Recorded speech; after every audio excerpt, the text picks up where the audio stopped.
J'ai été en Égypte, j'ai cherché, je n'ai pas trouvé de Dieu.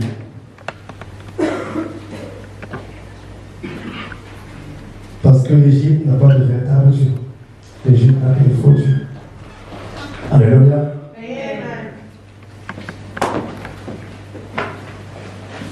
Le thème que nous allons prendre ce matin, c'est intitulé mon désert. On aime souvent parler du désert, le désert. Cette fois-ci, on le dira mon désert, ou on l'annoncera comme mon désert. Et avant qu'on puisse entendre les choses, on va définir un peu ce que c'est un désert. Alléluia. Un désert est une zone où les précipitations sont rares. Pas de pluie, rien. C'est très rare d'avoir une pluie. Où les précipitations sont rares et peu abondantes. Et où, par conséquent, les conditions de vie sont hostiles pour les plantes, pour les animaux et même pour l'homme. Alléluia. Amen. Donc c'est un endroit où nous allons trouver des terres arides. C'est un endroit aride. Alors, lorsqu'on parle d'un endroit aride, c'est un endroit sec. Un endroit desséché. Et dans le sens figuré, nous avons le mot aride qui nous donne aussi un endroit dépourvu de générosité, de tendresse, de sensibilité. Où une personne, quand on parle d'une personne aride, c'est une personne qui est dépourvue, en fait, qui n'a pas de sensibilité, qui n'a pas de générosité et qui n'a pas de tendresse. Amen, c'est très dur. Si quelqu'un te dit, tu es aride, un jour on va pleurer devant Dieu. Alléluia. Amen. Si quelqu'un te dit, un jour tu es aride, on va pleurer devant Dieu. C'est trop fort. Une personne aride n'a pas de sensibilité, n'a pas de tendresse, n'a pas, en fait, cette personne sans cœur. Un cœur aride. Alléluia. Amen. Et dans le désert, c'est ce qu'on trouve. On a une terre qui est aride. On a un environnement qui est aride. Un environnement qui ne peut rien produire. C'est difficile qu'il puisse avoir production quelque chose. Ou une stabilité en fait. Et dans le désert, il y a aussi des roches. Alléluia. Nous avons aussi des roches, en présence des roches. Ah, ça va jouer un tout petit peu, parce qu'au moins on peut trouver des roches. Alléluia. Bien sûr, il y a aussi des montagnes. Mais c'est que la terre ou le climat ne correspond à rien, pas à grand chose. Alors, si nous allons dans Lévitique 16, verset 22, Lévitique 16, verset 22, on n'aura pas beaucoup de textes à parcourir.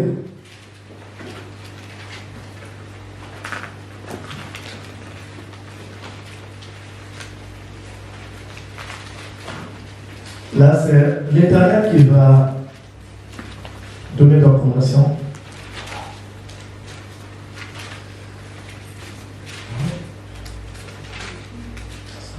Lévitique 16, verset 22. C'est lancé récemment, avant. Lévitique 16, le verset 22. Le bouc emportera sur lui toute leur iniquité dans une terre désolée. Il sera chassé dans le désert. Alléluia. Donc le bouc, qu'est-ce qu'il fera? Il emportera avec lui donc le bouc emportera sur lui toutes leurs iniquités. Alors on va faire ça. Donc le bouc emportera avec lui toutes leurs iniquités dans une terre désolée. Il sera chassé dans le désert. Il sera chassé dans le désert. On parle d'un bouc qui est malade. Dans la formation, on parle. Alléluia. Donc ici, c'est l'Éternel qui demande ce qu'il faudrait faire. Donc on n'ira pas tout parce qu'on n'est pas dans ces détails, mais on pense peut-être par ce qui nous intéresse. Donc Dieu avait demandé le bouc qui devait porter les iniquités, les fautes du peuple devrait être chassé dans le désert. Donc devrait être envoyé dans le désert. Devrait être chassé ou envoyé dans le désert.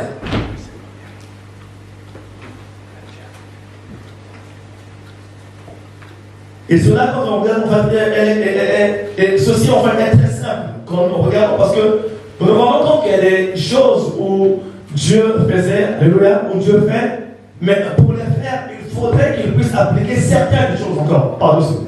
C'est-à-dire qu'il va demander à Aaron, lorsque ils vont prendre un bouc, et donc il prendra un bouc et il le posera donc les mains dessus, comme les fautes ou les péchés que le peuple avait commis sera transféré à ce bouc, et ce bouc sera envoyé, sera mis hors du camp, sera envoyé dans le désert.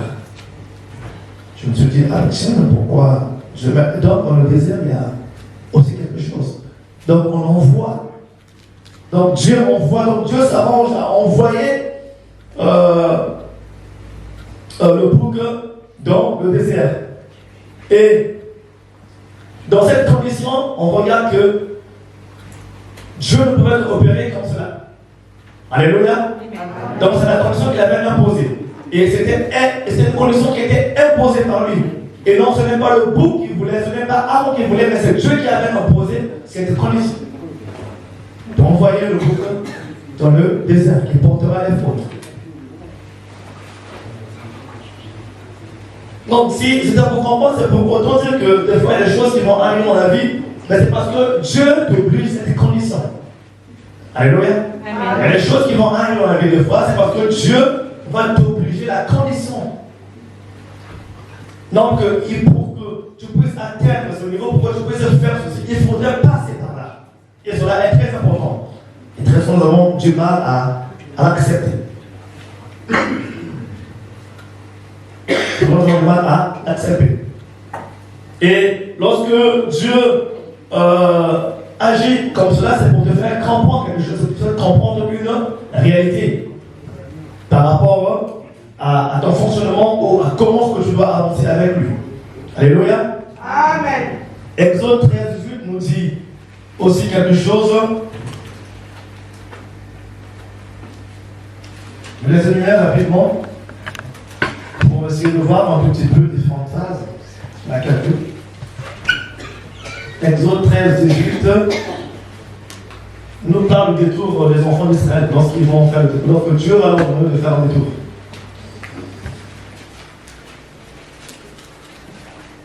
13 et 9 nous dit quoi? Moïse prit avec lui les os de Joseph, car Joseph avait fait jurer les fils d'Israël en disant: Dieu vous visitera et vous ferez remonter avec. Non, c'est pas bon, c'est 13-18. 13-18. Mais Dieu fit faire un peuple. Non, mais Dieu fit faire au peuple un détour par le chemin du désert, vers la mer Rouge. Les enfants d'Israël montèrent en larmes hors du pays d'Égypte. Alléluia. Amen. Alors là, Dieu impose encore une condition. Pourtant, il y avait une route qui était plus proche de Canaan. Mais Dieu impose une condition aux enfants d'Israël. Alléluia. En leur faisant faire un détour. Un détour dans le désert. En faisant faire un détour dans le désert. Alors quand on regarde, Dieu avait utilisé le bouc, donc on a pris le bouc et quand le bouc, lorsque les fautes seront sur le bouc, vous chasserez le bouc pour mettre le bouc dans le désert. Et Dieu a appelé les enfants d'Israël, donc après pratiquement près de 400 ans, 430 ans, les sort, les fautes de l'Égypte et les fait faire un détour par le désert. Alléluia. Par le désert. Et quand on... Le désert. Alors, pourquoi Dieu a voulu que les enfants d'Égypte fassent, les enfants d'Israël, fassent un détour par le désert? Et parce qu'il y a une réponse à cela. La réponse, on est juste à côté, elle est au verset 19, verset 19, j'ai pas noté. Non, verset 1. 1b.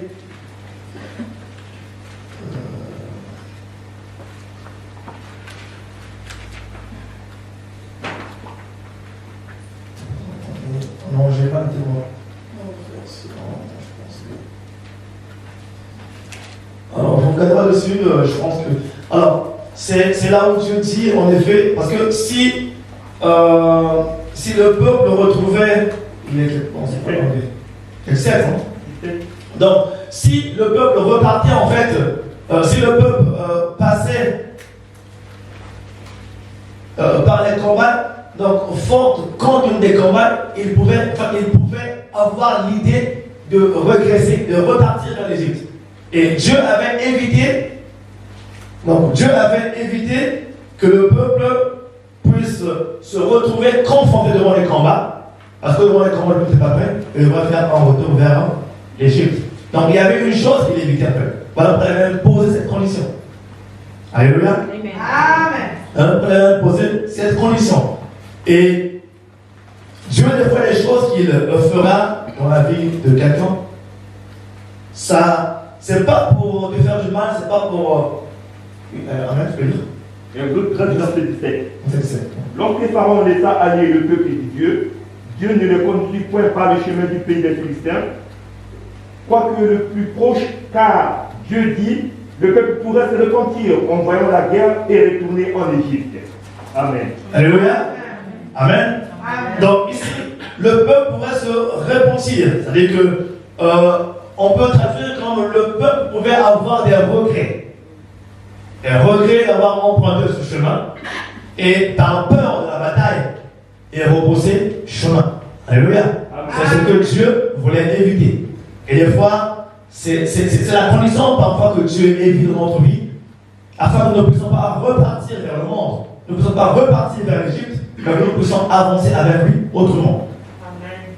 Alléluia. Amen. Et pourquoi? Parce que simplement le peuple n'était pas encore forgé à la bataille. Alléluia. Amen. Dieu n'avait pas encore forgé son peuple à la bataille. Et il avait évité un chemin facile, un chemin droit, un chemin qui serait parfait pour arriver rapidement à Canaan.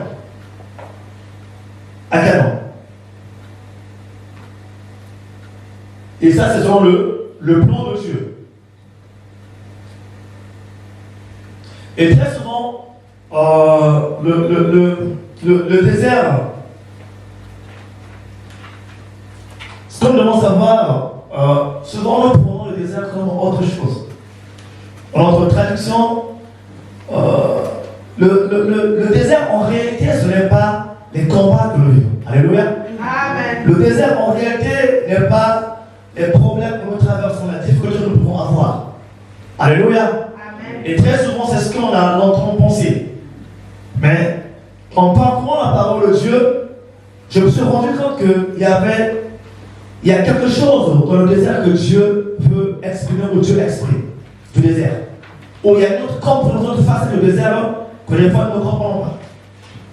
Donc ce n'est pas forcément avoir des difficultés, ce n'est pas forcément parce que très souvent, quand je traverse des combats, des situations où cela, c'est un désert. Alléluia. C'est ce que nous pensons tous. C'est normal, c'est un changement qui est normal.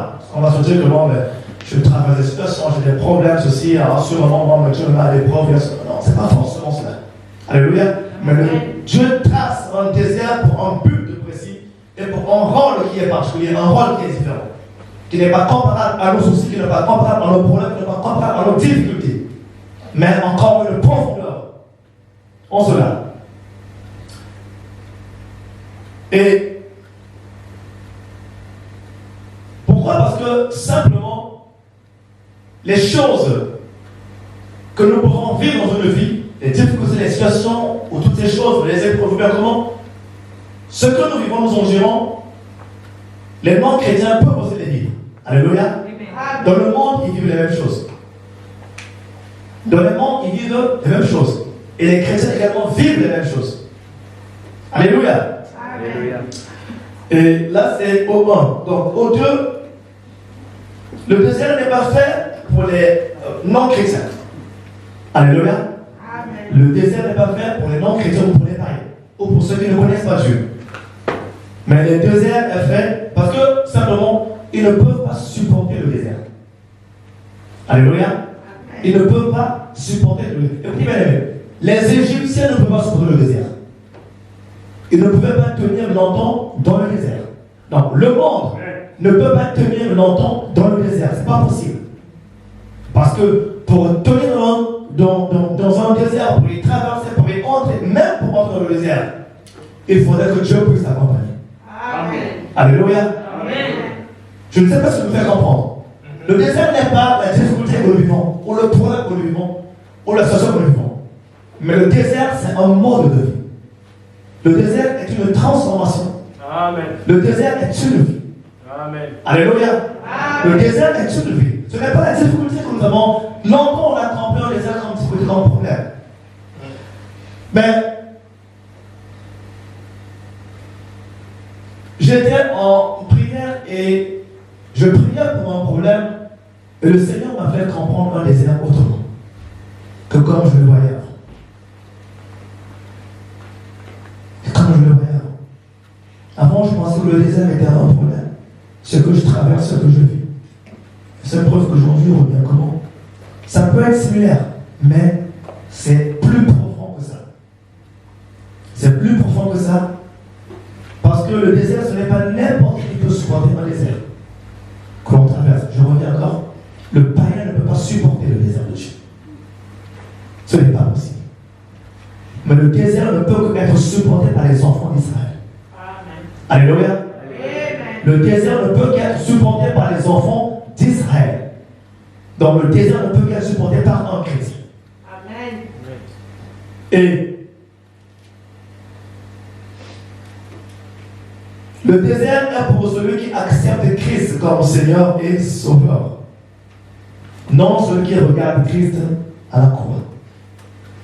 Alléluia. Amen. Le désert est celui qui accepte Christ comme Seigneur et Sauveur. Non celui qui regarde Christ à la croix. Lorsque tu regardes Christ à la croix, il n'est pas forcément besoin que tu le supportes. Ou bien que tu l'acceptes comme Seigneur et Sauveur. Alléluia. Amen. La preuve en est, il arrive des fois où nous passons dans un marché. Nous pouvons regarder une chose, l'apprécier, et sans y mettre notre cœur. On passe, on est à côté. On regarde, ah mais c'est très joli, ah mais c'est un beau bijou ça. Ah c'est quoi? Ah c'est de l'or pur, ah c'est très beau ça. Ah c'est très beau. Bon. Ah bon, on est là à côté, on passe, on va voir ailleurs, chez notre marchand. Alléluia. On va voir ailleurs chez notre marchand. Et c'est ce que nous devons faire la parole de Dieu. C'est accepter Christ comme Seigneur et Sauveur. Amen. Voilà le second cas de mon désert. Et au 3, je l'ai noté.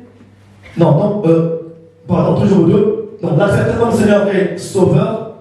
3, le désert relève de la compétence de Dieu lui seul. Alléluia. Amen. Le désert relève de la compétence de Dieu lui seul.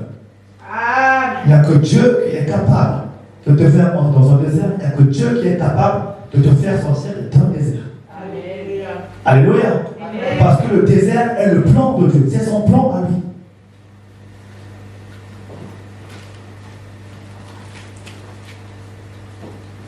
Afin de quoi? Pour un but précis. Afin de faire grandir ou de te faire évoluer, de te faire avancer. Alléluia. Amen. Dieu ne te mettra jamais dans un désert pour te ruiner. Non. Dieu ne te mettra jamais dans un désert pour te faire souffrir. Non. Dieu ne te mettra dans un désert jamais pour te faire porter un poids. Mais il va alléger ce que tu traverses. Amen. Parce que le désert est de sa compétence. Alléluia. Parce que le désert, c'est Dieu qui l'a formé, c'est Dieu qui l'a formé, c'est Dieu qui est désiré. Remarquez que Dieu a demandé, a dit aux enfants d'Israël, il a demandé à Moïse de faire passer, donc de passer par le désert. Et pourtant, il y avait un chemin à côté qui était court. Il a dit, non, lorsque les formes seront mises sur le bouc, vous l'enverrez dans le désert. Alléluia. Amen. Et Dieu nous fait passer dans un désert pour nous transformer, pour nous changer, pour nous faire avancer, pour nous faire grandir, pour nous faire évoluer, bien-aimés. Alléluia. Ce n'est pas pour en tirer les épreuves, ce n'est pas pour quoi que ce soit, mais afin de nous faire grandir. Amen.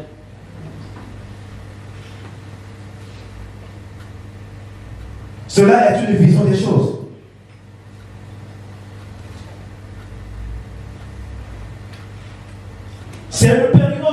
se met devant et derrière. Amen. Le désert, c'est une période où Dieu se met devant et derrière dans ta vie. Amen. Amen. Rappelons-nous, dans Exode 13, 21, on peut le lire. Si quelqu'un le trouve, on peut le lire. Donc, où Dieu se met devant et Dieu se met derrière. Donc, c'est le désert, c'est un endroit, c'est une période où Dieu t'apprend la sécurité, où Dieu t'apprend sa sécurité, où Dieu t'apprend à vivre en sécurité, où Dieu t'apprend à vivre en confiance, où Dieu t'apprend à évoluer, à comprendre dans la confiance de Dieu. Amen. Alléluia. Exode 13, verset 21. Exode 13, le verset 21. L'Éternel allait devant eux le jour dans une colonne de nuée pour les guider dans leur chemin, et la nuit dans une colonne de feu pour les éclairer, afin qu'ils marchent jour et nuit. Alléluia. Amen. Le jour en colonne de nuit, c'était pour les guider. Et la nuit en colonne de feu. Donc Dieu était présent avec eux. Mais pourtant Dieu avait demandé qu'ils puissent passer par le désert. Qu'ils puissent passer par le désert. Mais c'était pour les entretenir. C'était pour les forger. C'était pour les transformer. C'était afin de les faire évoluer. Qu'ils deviennent des personnes dont Dieu serait fier. Alléluia. Amen. Le désert, c'est bien, bien aimé. Le désert, c'est bien. Très souvent, on n'aime pas le désert. Peut-être parce qu'on n'a pas compris. Alléluia. Amen. Très souvent, on n'aime pas le désert. Parce qu'on n'a pas compris ce que c'est que le désert. Mais lorsqu'on comprend et on réalise ce que c'est que le désert, on l'aime bien. Parce que le désert, c'est comme... c'est pas vraiment des problèmes que j'ai ou des situations. Non. Dans le désert, Dieu te cache. Amen. Alléluia. Dans le désert, Dieu te cache. Alléluia. Dans le parc du désert, tu es entre les mains de Dieu. Il est devant, il est derrière. Il est l'alpha et l'oméga. Donc rien ne peut t'arriver dans le désert. Ce n'est que du bonheur. C'est pour ton cœur, c'est pour te fortifier, c'est pour te relever, c'est pour te faire avancer, c'est pour que tu progresses avec lui. Amen. Et pour que tu sois un enfant de Dieu. Je veux que nous soyons des enfants de Dieu. Lorsque les Israélites n'ont pas compris, ils ont erré dans le désert jusqu'à ce qu'ils comprennent quelque chose.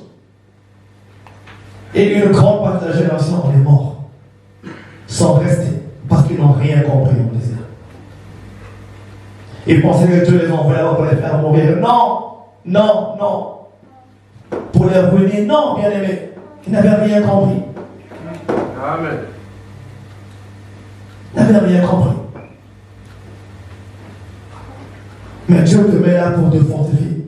Dieu te met là pour t'enseigner, pour te faire avancer. Oh! Très souvent,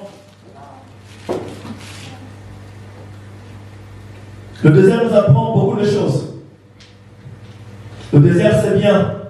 Le désert, c'est bien. Et très souvent, on n'aime pas le désert parce que simplement nous voulons fonctionner selon nous. On n'aime pas le désert. Pourquoi? On aime pour que Dieu puisse nous traiter. Pourquoi? Parce qu'on se dit, bon, je vais fonctionner comme moi. Je vais fonctionner selon moi, à mon rythme, à ma vitesse, à ma course, à ma guise. Mais non. Dieu a un fonctionnement. Alléluia. Amen. Que nous devons suivre. Dieu a un plan, il a établi un plan pour chacun afin de le suivre.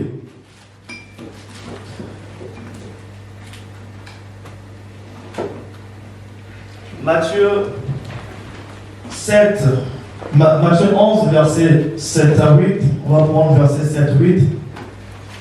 Et après, on prendra le 9b. Verset 7 à 8.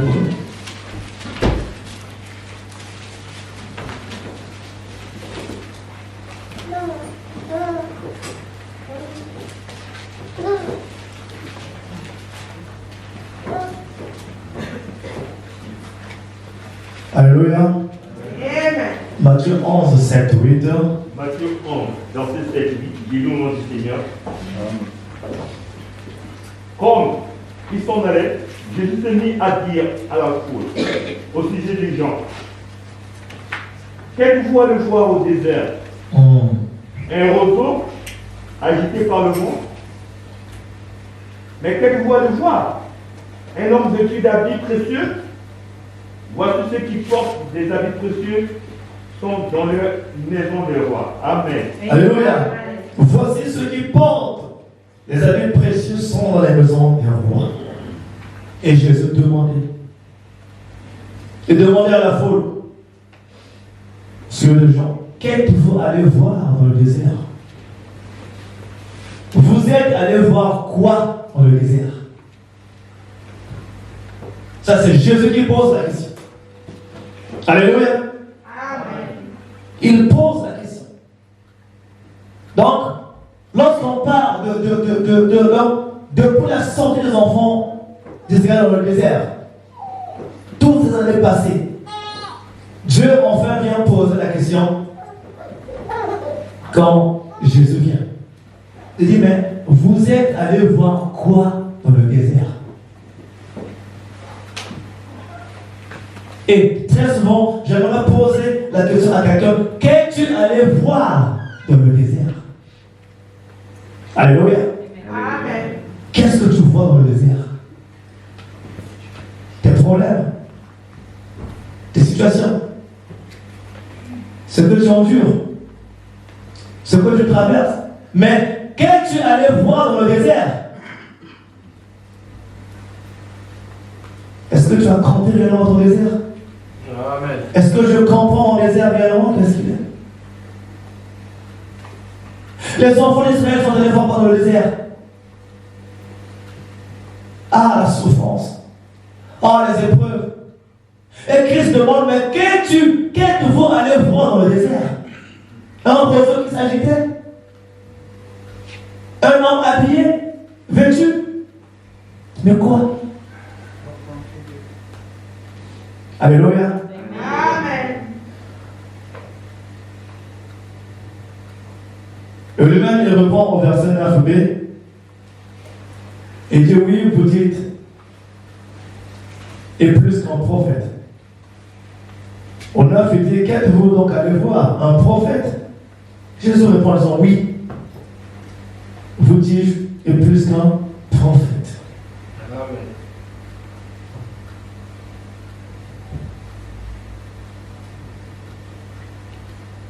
Dans le désert,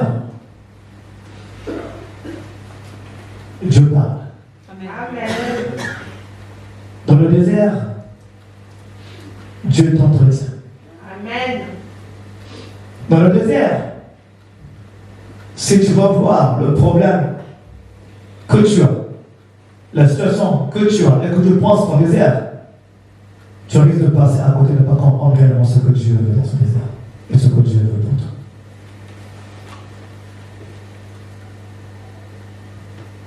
Ce qu'il faut comprendre, c'est que dans le désert, c'est Dieu qui t'entretient et qui te parle. Amen. Le véritable désert, c'est lorsque tu t'entretiens avec Dieu. Et lorsque Dieu te conduit, quand tu es devant et quand tu es derrière. Alléluia. Donc le désert n'est pas une période simplement de situation, mais le désert est une vie. Amen. Alléluia. Amen. Le désert est une vie que tu apprends. Le désert, c'est une nouvelle vie, une vie que tu apprends. Alléluia. Amen. Les situations et les problèmes ne peuvent rien t'apprendre. Mais Dieu peut t'apprendre quelque chose. Amen. Alléluia. Amen. Le désert, c'est un endroit de recul, de contact et de rencontre avec Dieu.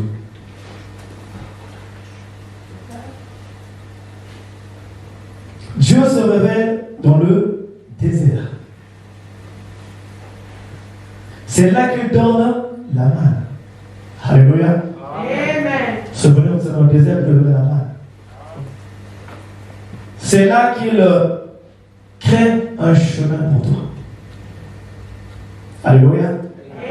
C'est là qu'il crée un chemin pour toi. Amen. C'est là qu'il sépare ce qui est bien de ce qui est mal dans ta vie, afin que tu apprennes à marcher avec lui. Amen. Afin que tu apprennes à marcher dans la victoire. Et pour avoir une mentalité d'un homme victorieux, d'une femme victorieuse, d'un chrétien victorieux. Alléluia. Alléluia. Amen. Dieu t'emmène dans le désert. Dieu te place dans le désert. Dieu te met dans le désert afin que tes fautes tombent. Amen. Alléluia. Amen. Et pour que tu aies une vie victorieuse, pour que tu aies une mentalité d'un homme victorieux, une mentalité d'une femme victorieuse, une mentalité d'un chrétien victorieux. Alléluia. Ce n'est pas hors le désert, mais tu apprends ces choses. Donc le désert n'est pas le problème que tu traverses, mais le désert c'est un plan de Dieu pour toi. Où Dieu te met dans une situation comme telle qu'il est Dieu. Et il te fait avancer. Alléluia. Il est l'alpha et l'oméga. Il est devant toi et il est derrière toi. Amen. C'est une situation où Dieu te met à l'abri du monde, à l'abri des autres. C'est une situation où tu te retrouves seul, où tu te dis, mais comment je ferai? C'est un endroit où Dieu te place afin que tu progresses et que tu avances. Et c'est un endroit où Dieu te met exprès afin que tu ne repartes pas vers l'Égypte, que tu ne recules pas. Parce que si tu ne veux pas traverser un désert, tu risqueras d'avoir des combats dans la route, sur la route, dans ton chemin, qui te feront repartir vers l'Égypte. Ou vers le monde. Parce que très souvent, quand il arrive aussi le confort, il nous fait repartir également vers le monde. Israël avait un problème qu'il fallait que Dieu se puisse traiter. Alléluia. Amen. Il avait un problème, Israël. Et Dieu les a envoyés dans le désert pour leur apprendre. Donc Dieu t'envoie dans le désert pour t'apprendre à gérer tes problèmes. Alléluia. Alléluia. Pour t'apprendre à gérer les situations.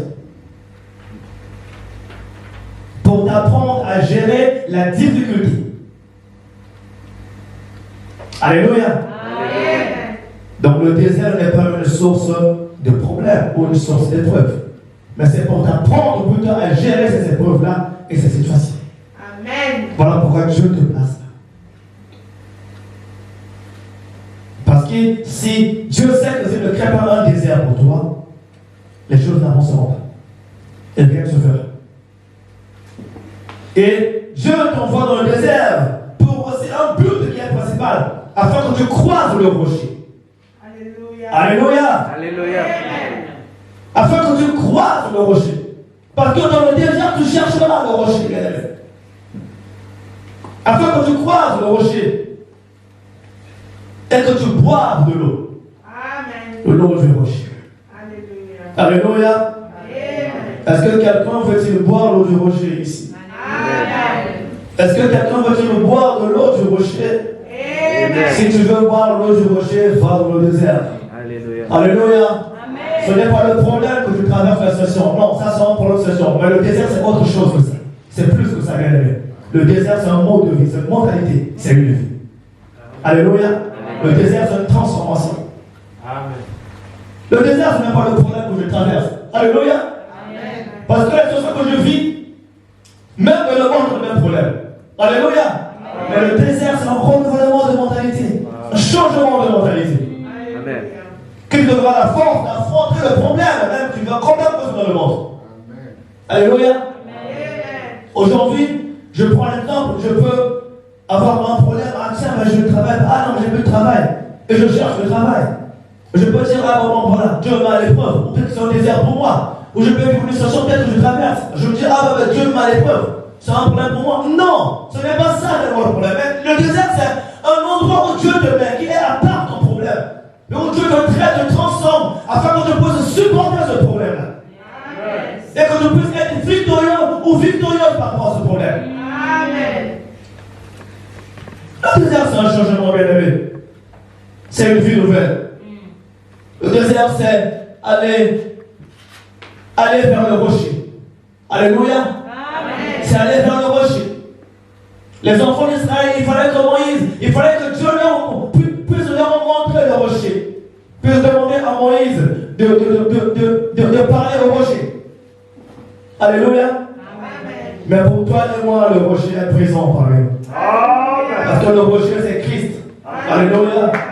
Le rocher principal, c'est Christ qui est mort à la croix et qui a reçu notre mort pour toi et moi. Amen. Et comme il a dit qu'il est devant et il est derrière toi, sache que Christ est devant toi et Christ est derrière toi. Alléluia.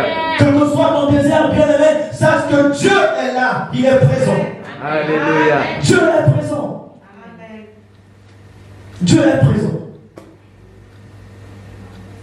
Et s'il m'a mis là, c'est pour que ma vie change. S'il m'a mis là, c'est pour que mon caractère change, bien-aimé. Le désert, en réalité, c'est comme l'église, bien-aimé. Ce n'est pas ce que nous pensons des problèmes, mais c'est l'église, bien-aimé, le désert.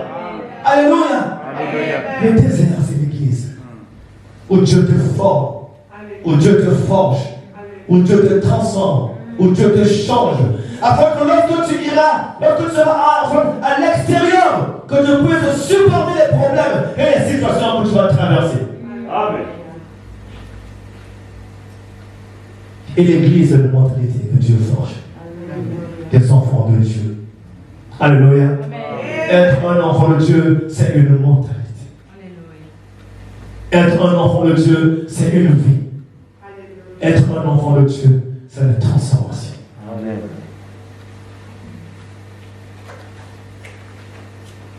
C'est une transformation.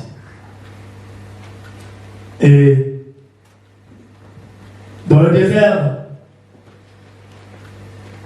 si tu cherches l'eau dans le désert, tu auras la vie sauve et tu seras épanoui. Alléluia. Amen. Tu auras la vie sauve et tu seras épanoui. Si tu cherches Christ, il sera la solution en ta vie. En le désert, il n'y a qu'une seule personne que tu peux chercher. C'est Christ. Amen. Alléluia. Et lorsque tu entres dans un désert, il y a une seule personne qui est dedans, qui te conduira tout le temps, c'est Christ. Parce qu'il sera devant toi, il sera derrière toi.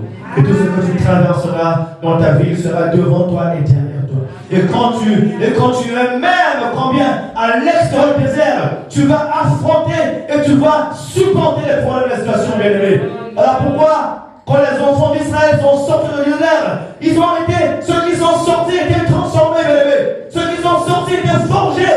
Ceux qui sont sortis avaient une nouvelle mentalité renouvelée. Regardez comment les Josué, ils ont remporté la victoire devant Jéricho. Ils ont été forts parce que Dieu les a forgés, bien-aimés.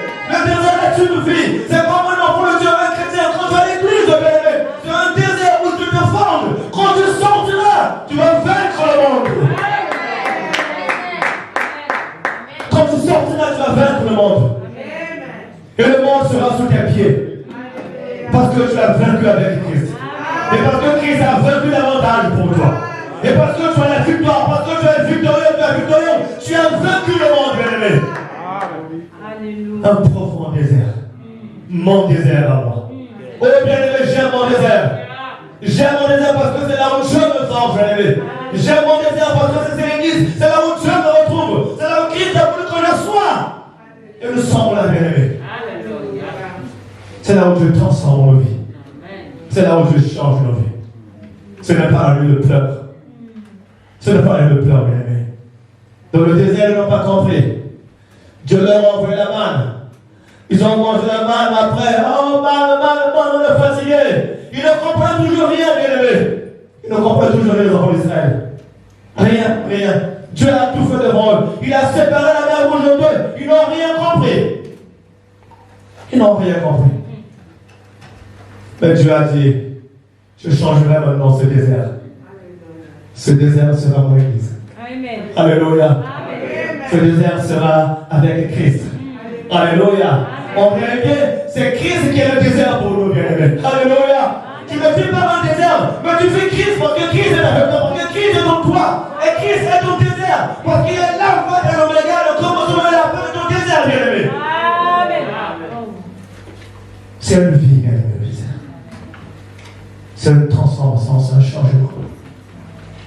Et si tu acceptes le désert, tu acceptes Dieu, Amen. tu acceptes le traitement, tu Amen. acceptes la transformation, tu Amen. acceptes Christ, tu seras victorieux. Amen. Dieu a dit, rien ne tiendra devant toi. Alléluia. Rien ne tiendra devant toi, même pas la mort, bien-aimé. Rien. Amen. Parce que Dieu est sauveur. Alléluia. Alléluia. Amen. C'est aussi une période de transformation. Parce que quand Jésus avait demandé, mais qu'est-ce que tu vas voir dans le désert? C'est parce que lorsqu'ils sont partis dans le désert, ils sont allés se distraire. Courir derrière le souterrain. Ils faisaient des choses à gauche et à droite. Alléluia. Amen. Non.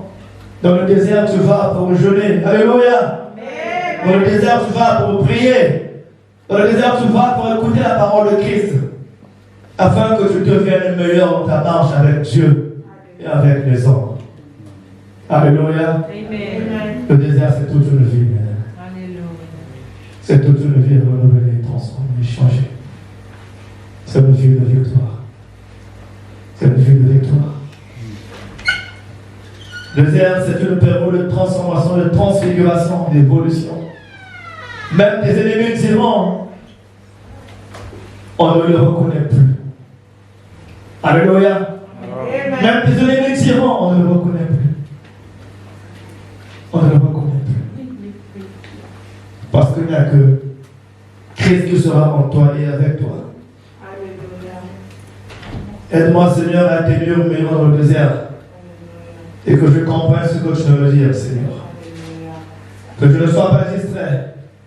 Aide-moi, oh Dieu, Seigneur, que je ne recule pas. Mais que je demeure dans ce désert, Seigneur. Où tu m'apprends chaque jour. Où tu m'enseignes chaque jour. Où tu me fais avancer chaque jour.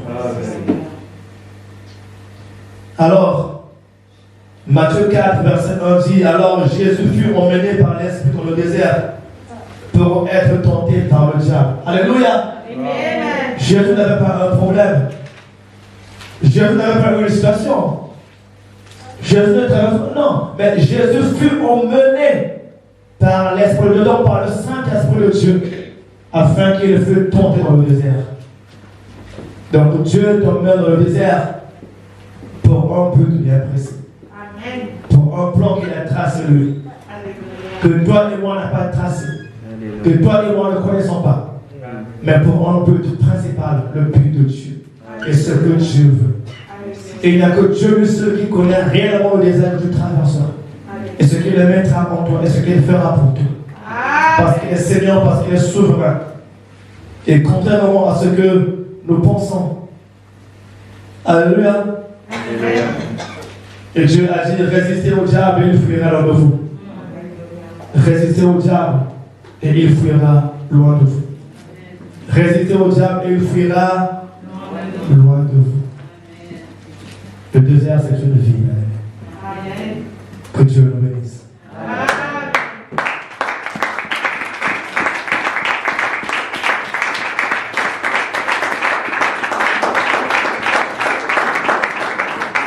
Je voulais juste partir, mais le Seigneur me met à cœur de prier. Je me suis dit, à cause du temps, il fallait que je parte.